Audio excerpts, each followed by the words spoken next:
Boa noite. No Dia da Consciência Negra, a gente começa o JT2 mostrando o trabalho de 3 santistas. Eles têm um projeto que busca resgatar como foi a escravidão na Baixada Santista e os grandes nomes pretos da história na região. Acende minhas candeias, foi lá na areia. Para alguns 7 ondas, linda sereia, sereia, sereia. As raízes africanas ajudaram a formar a identidade do Brasil. Estão em tudo, nos costumes, na herança cultural, significam força, resistência, sabedoria.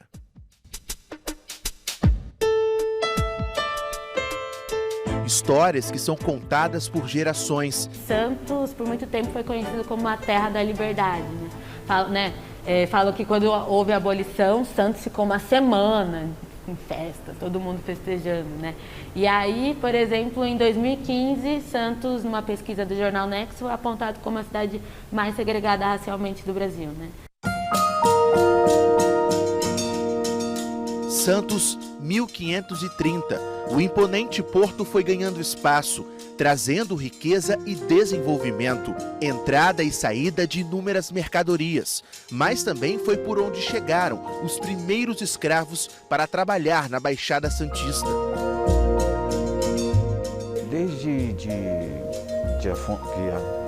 Martim Afonso chega em São Vicente em 1530, né, que é o início, em 32 que ele chega, mas é dado como início da colonização 1530. Há historiadores que já afirmam que já vinham negros. Seguindo uma linha do tempo, ainda em 1549, há relatos de que os negros comprados, antes de pisarem em Santos, eram agredidos por capatazes. Mesmo diante de tamanha crueldade, se tornaram homens ricos em sabedoria e mão de obra qualificada. No século XVI, a gente tem o engenho dos Erasmos, os engenhos da Madre de Deus, mas o dos Erasmos é o mais conhecido. Até então, ele trabalhava com escravizados indígenas, e à medida que essa produção vai crescendo, vão chegando os africanos. Eles têm um conhecimento de agricultura, eles têm conhecimento de metalurgia. Você tem várias fugas de escravizados. Como você tem a serra, ao mesmo tempo que a serra do mar, ela servia para escoamento da produção, para trazer a produção para cá, para escoar pelo porto, ela também serviu como uma possibilidade de fuga de escravizados de fazendas do interior de São Paulo, e aí o movimento abolicionista aparece.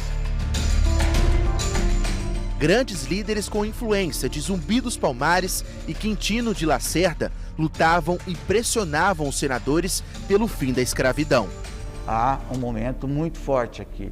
Você tem a história do Luiz Gama, por exemplo, que foi um menino que chegou em Santos escravizado, foi vendido pelo próprio pai em Salvador, né? Chegou em Santos com 10 anos, subiu a serra, foi trabalhar em Campinas, foi depois para São Paulo e tal, e volta a Santos como um rábula, né? Que é um advogado que não é formado em direito e ajuda muita gente na libertação, na alforria. Esse bairro aqui é o Jabaquara, local escolhido pela comunidade negra para criar 2 grandes quilombos. Um deles, o segundo maior do país, é o do Pai Felipe. As ruínas mantêm a história viva. Relatos de historiadores contam que nessa região, bem no início, moravam cerca de 10 mil famílias e só foi crescendo com o passar dos dias. Antes da assinatura da Lei Áurea, lá em 1880, o quilombo já era um local onde abrigava os negros, que fugiam das fazendas de engenho, lugar que também dava apoio àqueles que libertavam os escravos, um espaço de resistência. Em 1888, o documento que libertava os negros foi assinado, um marco da história no Brasil. Os quilombos em Santos comemoraram o início de um novo capítulo do livro de muitas lutas. Praças que viraram pontos turísticos retratam a história, mas infelizmente ainda vemos pelas ruas de Pedra de Sabão traços de um povo sofrido. A violência ganhou um novo nome: racismo. É só a gente parar para ver, por exemplo, o número de negros que a gente tem, por exemplo, num curso de medicina e o número de pessoas negras que a gente tem numa cadeia.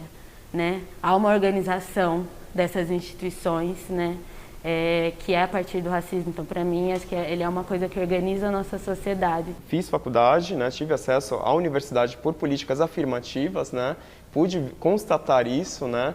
E, assim, graças a essas políticas que essa estatística, essa disparidade tem diminuído. Mas ainda hoje as pessoas brancas são a grande maioria dos espaços universitários do nosso país hoje. Foi para levantar pontos como esses que Marcos, Luísa e Fabrício se uniram com outros amigos e tornaram real um projeto cultural e teórico, Memórias Apagadas na Terra da Liberdade. Tem sido um projeto que está interessado aí em olhar para a história, para as memórias, para os personagens, para as pessoas negras dessa cidade, né? Nesse sentido mesmo, né, de a gente tirar desse lugar apagado, né? Por muitas vezes ainda se pensa, né, e isso é assustador de pensar que o problema racial é um detalhe no nosso país, é uma questão pequena, é uma de muitas causas e não é. A questão racial, ela é primordial na construção desse país, ela é uma ferida aberta. Cê se mata em mironga, vou mironga, oh, oh, beira-mar. Cê se mata em mironga, vou mironga, oh.